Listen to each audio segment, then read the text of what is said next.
Have you ever said something to someone and wished you could take it back? Maybe you were upset and you responded to someone in a negative manner. If these instances have happened to you, I may be able to provide you with the tools that you need in order to communicate more effectively and to avoid those circumstances.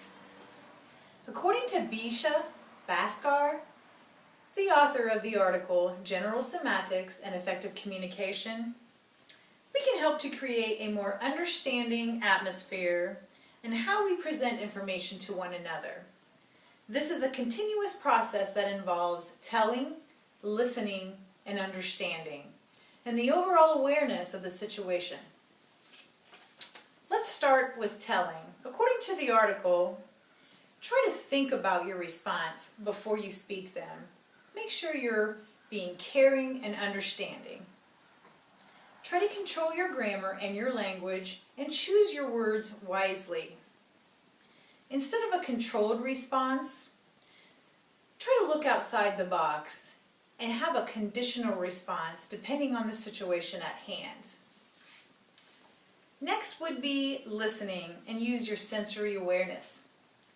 Pay attention, be attentive, and focus on exactly what they're telling you and make eye contact. Observe how others are behaving. Listen to their tone of voice, the pitch of their voice, and the loudness. Also make sure you're observant of their gestures. This can help you provide good information on how to respond back to them. According to Albert Moranbin, who is mentioned in the article, approximately 40% of communication is vocal and approximately 60% of communication is visual. Another tool when using general semantics to communicate better is understanding. Try to use an intentional approach and ensure it is appropriate for the situation. Teach yourself to be positive and open-minded and actually understand the facts before you respond. Stop thinking the same way and recycling your thoughts. Again, try to convey a more positive atmosphere and a positive attitude in your responses. Avoid using I and you words and avoid the verb to be. Instead of using a passive voice verb, try to use an action voice verb. An example from the book is a team completed the project by the deadline. Instead of the passive voice verb, which would be the project was completed before the deadline.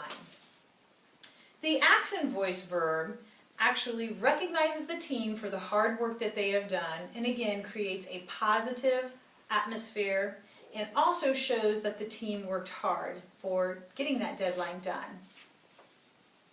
So in conclusion, using the skills of general semantics to communicate, we must be aware of how we say something. We need to learn to listen and pick up on the cues of the speaker and recognize the whole situation.